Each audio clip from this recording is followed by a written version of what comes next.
ఇదిగో బాబు, 1 కేజీ కీరా, 1 కేజీ టమాటా, సొరకాయ, 2 కట్టల పాలకూర, అలాగే ఈ వంకాయలు 1 కిలో ఇవ్వండి. మీరు శివాజీ గారి శ్రీమతి కదండి? అవును, శివాజీ గారే నా భర్త. ఈ మధ్య ఆయన ఈ ఏరియాకి ఇన్స్పెక్టర్ గా వచ్చారు. ఆయన చాలా మంచి ఆఫీసరు. చాలా గొప్ప పేరుంది ఆయనకి. ప్రతిరోజు పేపర్లలో ఆయన ఫోటోలు వార్తలు వస్తుంటాయి. తెలుసు.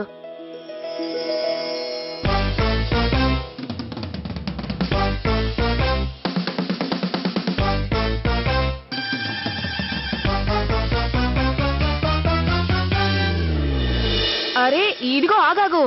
నేను నీకు నాకేం కావాలో చెప్పాను కదా, మరి ఎందుకు అన్ని సంచులు వేసేస్తున్నావు? అన్నని కూరగాయలు తీసుకెళ్లి ఏం చేసుకోవాలి నేను? పైగా నేను అన్నిటికీ సరిపడే డబ్బు కూడా తేలేదు. అయ్యో అమ్మగారు, డబ్బులు మాటెత్తి మమ్మల్ని ఎందుకు అవమానిస్తారు? మిమ్మల్ని నేనేమైనా డబ్బులు ఇమ్మని అడిగానా? ఇవన్నీ నా తరపున మామూలు అనుకుని తీసుకోండి. మామూలా? ఎందుకు? ఏం చేసావని నీ దగ్గర మామూలు తీసుకోవాలి? మరి అయితే నేను శివాజీ గారి శ్రీమతి గారి దగ్గర డబ్బులు ఎలా తీసుకోగలను? ఆయన అభిమానులు అండి మేము. అసలు ఆయన ఈ సిటీకి రావడమే మాకు గర్వకారణం. అది నిజమే, కానీ పోనీ అని ఏమీ అనకండి. మీకెప్పుడు ఏ కూరగాయలు కావాలో నాకు చెప్పండి చాలు, మీ ఇంటికి స్వయంగా తెచ్చిస్తాను. ఈ విధంగా అయినా ఆయనకు సేవ చేసే అదృష్టం దొరుకుతుంది నాకు. సరే అలాగే, ఈసారికి తీసుకుంటాను.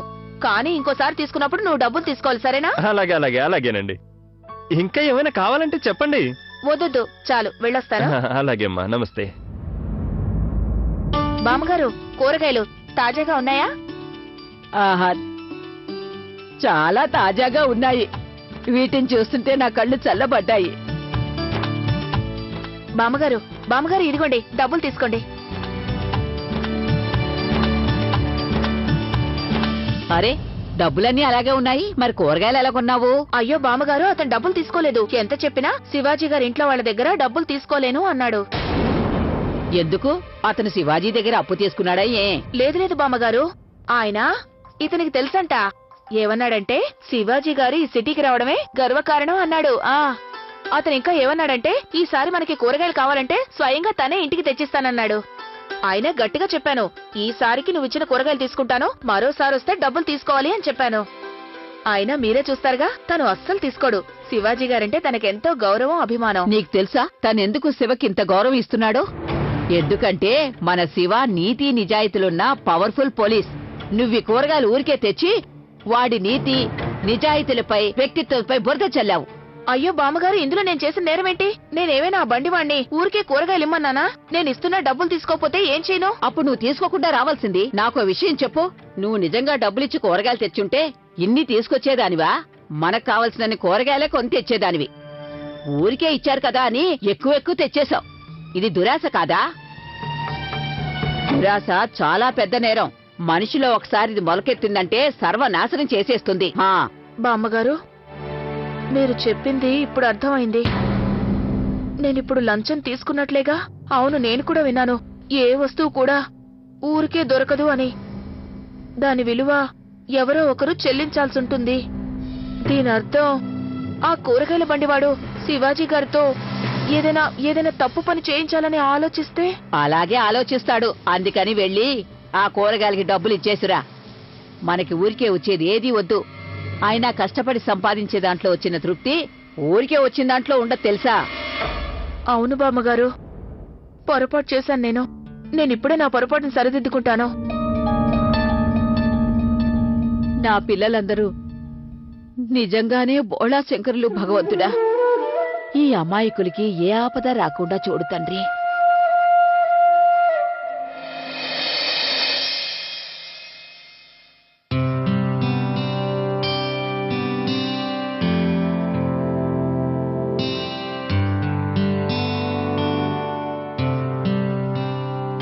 అన్నయ్య, లెక్కల్లో తప్పులున్నాయి.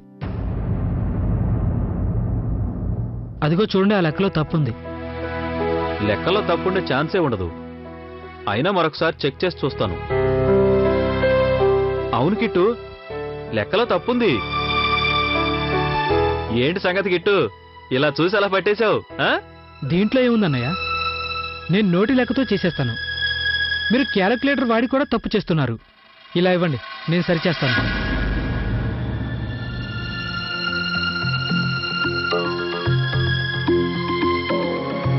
ఇదిగోండి అయిపోయింది, చెక్ చేసుకోండి.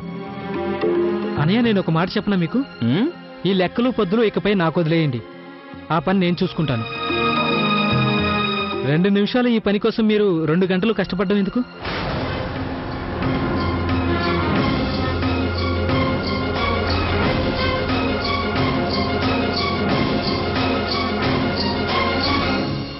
గాల్లో అరే కార్తీక్, ఆ, ఏంటమ్మా? నువ్వింకా ఇంట్లోనే ఉన్నావే, ఆఫీస్కి వెళ్ళవా? ఆ, లేదమ్మా, ఈరోజు ఎందుకు ఆఫీస్కి వెళ్ళే మూడ్ లేదు. అదిగాక బాస్ నాకు పర్మిషన్ ఇచ్చారు, నువ్వు ఎప్పుడైనా రావచ్చు ఎప్పుడైనా పోవచ్చు అని. అలాంటప్పుడు నేను ఎందుకు అతిగా కష్టపడ్డాం? అయినా అతిగా కష్టపడినంత మాత్రాన నాకు ఎక్కువ జీతం ఇవ్వడు కదా. బాబు, నువ్వు చేస్తున్న ప్రాజెక్ట్ పేరేంటి? అయినా అందులో ఏముంది నాన్న? ఏ ప్రాజెక్ట్ అయినా సరే నా ప్రజెంటేషన్ ఎప్పుడు బాగుంటుంది. ఆ సరే గాని, కాకపోతే నా భయం ఏంటంటే నీ ప్రిపరేషన్ అంతా బాగానే ఉందా? అయ్యో, ఇందులో ప్రిపరేషన్ ఏముంది నాన్న, అంతా మామూలే. అదిగాక ఇదేమన్నా హై స్కూల్ ఎగ్జామా? ఒక చిన్న ప్రాజెక్ట్ ప్రెజెంటేషన్ చేసేస్తా. అది సరే గాని, నువ్వే ఈ ప్రెజెంటేషన్ నీకు చాలా ముఖ్యమని చెప్పావు కదా, మరి అయితే ఇలా ఎందుకు తేలిక తీసుకుంటున్నావు? చూడు బాబు, జీవితం అంత తేలికైంది కాదు, కష్టపడితేనే విజయం లభిస్తుంది, అర్థమైందా? కష్టంతో గొప్ప ఫలితాలు రావు నాన్న. ఎన్నో ఏళ్ళుగా మేము కష్టపడుతూనే ఉన్నాం, అయినా ఏమైనా సాధించావా? ఏం లేదే. అంతా లక్కుదే ప్రపంచం. అదృష్టం బాగుంటే విజయం అదే వస్తుంది. చూడండి, ఇప్పుడు మన లక్ బాగుంది కాబట్టి అంతా మంచి జరుగుతుంది, అవునా? ఎగ్జాక్ట్లీ నాన్న, అన్నయ్య కరెక్ట్గా చెప్పాడు. అతిగా కష్టపడినంత మాత్రాన ఫలితం పెరగదు. సరే నాన్నగారు, నేను వెళ్ళొస్తాను. All the best. ఇక నేను వెళ్ళొస్తానమ్మా, ఉంటాను. ఓకే అన్నయ్య, డూ గుడ్. Thank you. నాన్న, ఆ, నేను కూడా అలా గదిలోకి వెళ్ళి కాస్త విశ్రాంతి తీసుకుంటాను.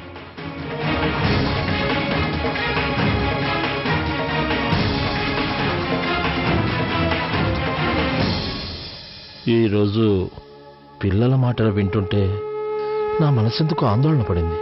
కష్టానికి వెనకాడని నా పిల్లలు ఇలా అకస్మాత్తుగా అదృష్టానికి తలవంచుతున్నారేంటి? మేం కష్టపడితేనే ఫలితం అని నేర్పాం కదా, మరి అలాంటి నా పిల్లల అదృష్టాన్ని ఇంతలా నమ్మటం ఏంటి? లేకపోతే ఏంటి? ఇలాగైతే పిల్లలు బద్దకస్తులైపోతారు.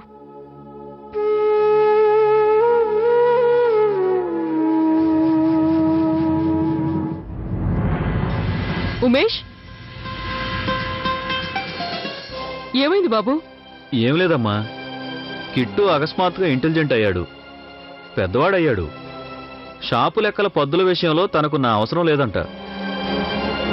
షాపు తనొక్కడే చూసుకోగలడంట.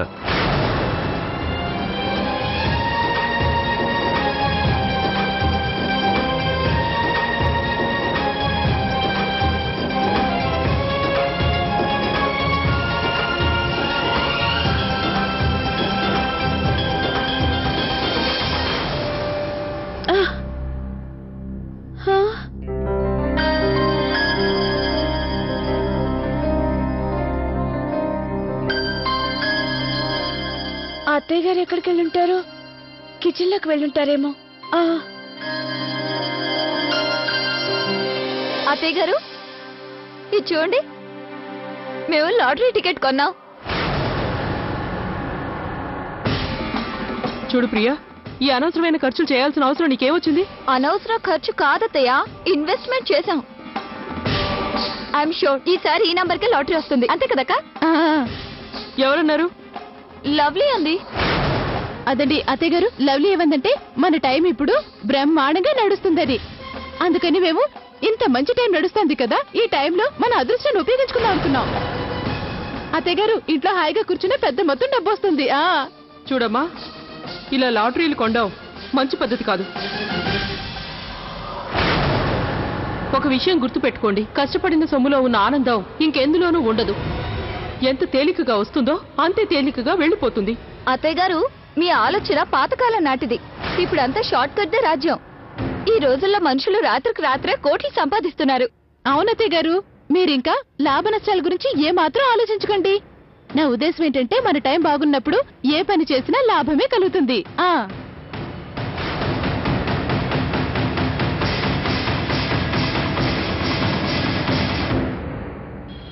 అక్క, అత్తయ్య గారికి నచ్చినట్లేదు కదా? ఏంటి సంగతి కౌసల్య?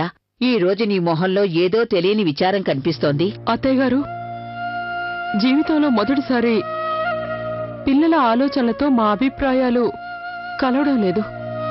నాకు అర్థం కానిదేంటంటే పిల్లలు అకస్మాత్తుగా ఎదిగిపోయారా లేక మేం వెనకబడిపోయామా అని. నాకు కూడా కొంచెం అలాగే అనిపించింది. ఏదో వింత మార్పు వచ్చినట్టుంది. ఎందుకో అర్థం కావడం లేదు అత్తయ్య. మన పిల్లల ఆలోచన విధానం కాలం కన్నా వేగంగా ఎలా మారిపోయి ఉంటుంది? వాళ్ల మాటలు విన్నాక నా మనసు ఎందుకో ఆందోళనగా ఉంది. అత్తయ్య గారు ఇక్కడున్నారు. ఇదే సరైన సమయం. అత్తయ్య గారికి నిజం చెప్పేయాలి. ఏ పిల్లలైతే మేం శ్రమకు నిజాయితీకి ప్రతిరూపంగా పెంచామో వాళ్ళు ఇంత బద్దకస్తులయ్యారేంటి? తమ వ్యక్తిత్వాలను కూడా పక్కన పెట్టి జీవితంలో ముందుకు వెళ్లాలనుకుంటున్నారు. నేను వెంటనే అత్తయ్య గారికి అసలు నిజం చెప్పేయాలి. అప్పుడే ఈ అనర్థాలు ఆగిపోతాయి. అత్తయ్య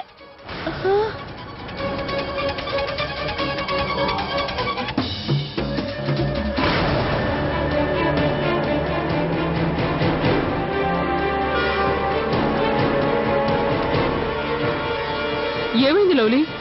అదే అత్తయ్య గారు, నైనాని నేను వాళ్ళ ఊరికి పంపాను. తనకి ఊర్లో ఏదో ముఖ్యమైన పనుందట, అందుకే తను ఆపే ప్రయత్నం చేయలేదు. నేను చేసింది సరైందేనా?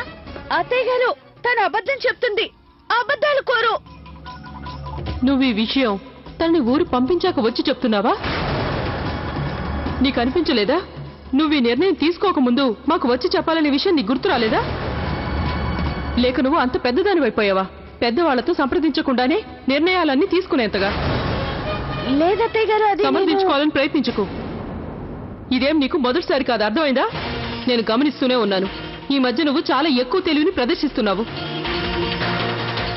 అత్తయ్య గారు, లవ్లీ ఇక్కడుంది.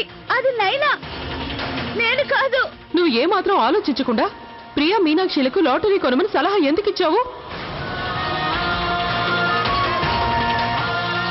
నీకు తెలుసు కదా ఈ లాటరీల మాయలో పడి ఎన్ని కుటుంబాలు నాశనం అయ్యాయో. ఈ తిట్లన్నీ లవ్లీకి పడుతున్నాయి, నాకెందుకు? లవ్లీ, నేను నిన్ను తిడుతుంటే నీకు నవ్వు వస్తుందా?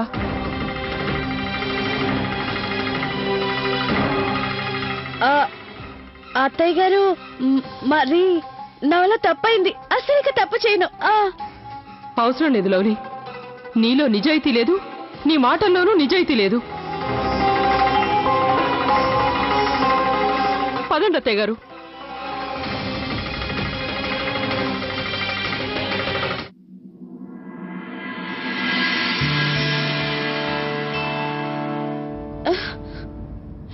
ఇప్పుడు అర్థమైంది నాకు. చిన్న చీమలా బతకడం ఎంత డిఫికల్టో. గౌరక్క, మీనాక్షక్క, అక్క, పిలిచి పిలిచి నా గొంతు అరిగిపోతుంది. అయినా నా గొంతు వాళ్ళకి అన్నిటికీ వినిపించదు. అంతేకాదు నన్ను గమనించలేరు కూడా. ఏదో ఒక ప్లాన్ వేయాల్సిందే.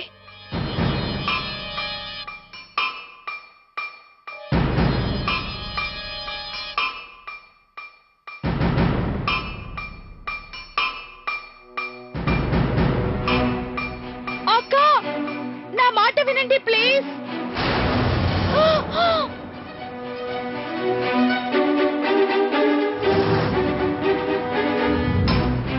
గౌరక్క,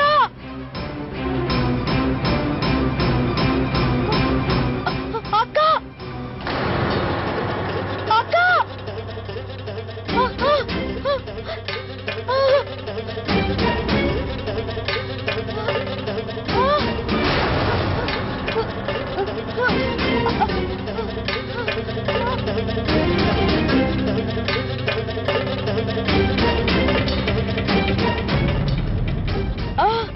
దీని మీదకి ఎక్కేస్తాను.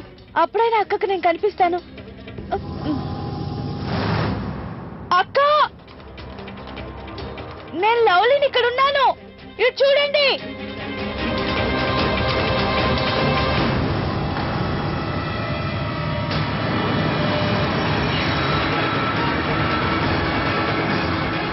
అక్క, కోయొద్దు. అక్క, అయ్యో,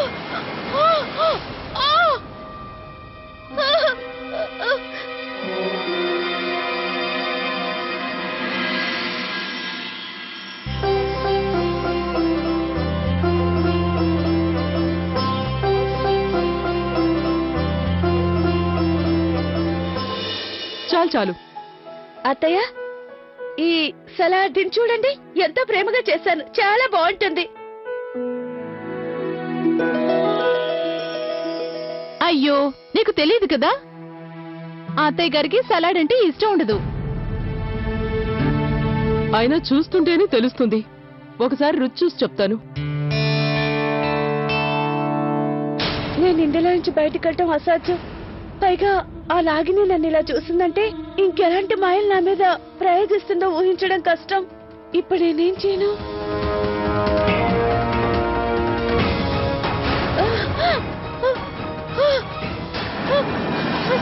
అత్తగారు వద్దు, తినకండి. అత్తగారు తినొద్దు, నేను లవలేని.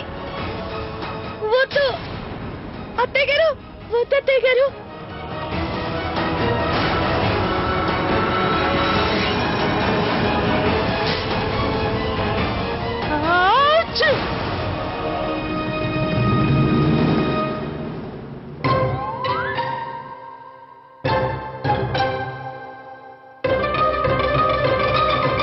అయ్యో రామా, నీ తుమ్ముకి నేను భయపడిపోయాను. చూసారుగా, నాకు ఈ సలాడ్లు వగేరా తినడం అలవాట్లేదుగా, అందుకే తుమ్ము వచ్చేసింది.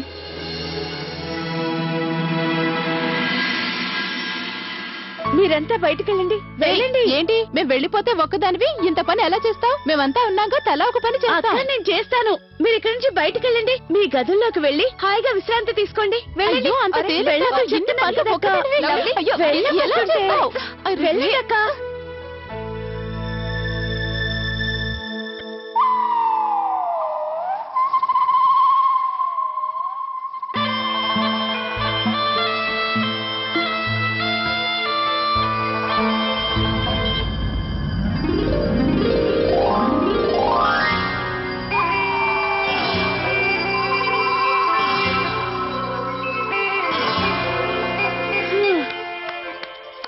పొద్దున చేయాల్సిన పనులన్నీ అయిపోయాయి. ఇక నేను వెళ్ళి ఒకసారి చూస్తా లవ్లీ పరిస్థితి ఎలా ఉందో. లవ్లీ, ఈ గ్లాస్ అక్కడ.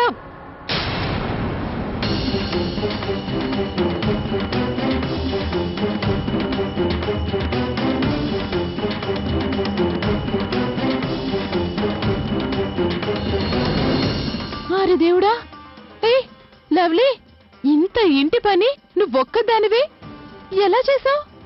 మాయలతో అన్ని చేశా. ఏ లవ్లీ, పరాచుకాలాడద్దు. ఇంత పని చెయ్యాలంటే మనందరం కలిసి చేస్తేనే గంటకు పైగా పడుతుంది. అలాంటి పని నువ్వింత త్వరగా క్షణాల్లో ఎలా చేసేసావు? అది అక్క, అదేంటంటే మనందరం కలిసి పని చేసేటప్పుడు పని తక్కువ, కబుర్లు ఎక్కువ అవుతుంటాయి. అందుకని టైం ఎక్కువ పడుతుంది. ఈ రోజు నేను ఒంటరిగా ఉన్నాను, క్షణాల్లో టకటక చేసేసాను, అంతే అయిపోయింది. ఈ టకాటకా అన్నది బానే ఉంది, కానీ చూడు, నాకు అర్థం కాని విషయం ఏంటంటే. అక్క వదిలేయండి అక్క, పని అయిపోయింది. ప్రశాంతంగా ఉండండి, ఎందుకు టెన్షన్ పడతారు? మీరు వెళ్ళండి, వెళ్ళండి, వెళ్ళండి. గ్లాసు నేను చూసుకుంటాను. వెళ్ళండి, వెళ్ళండి, వెళ్ళండి. బాగుంది, కానీ విచిత్రంగా ప్రవర్తిస్తోంది ఈ మధ్య. తిను ఇంత పని మంత్రాలు ఎప్పుడైంది?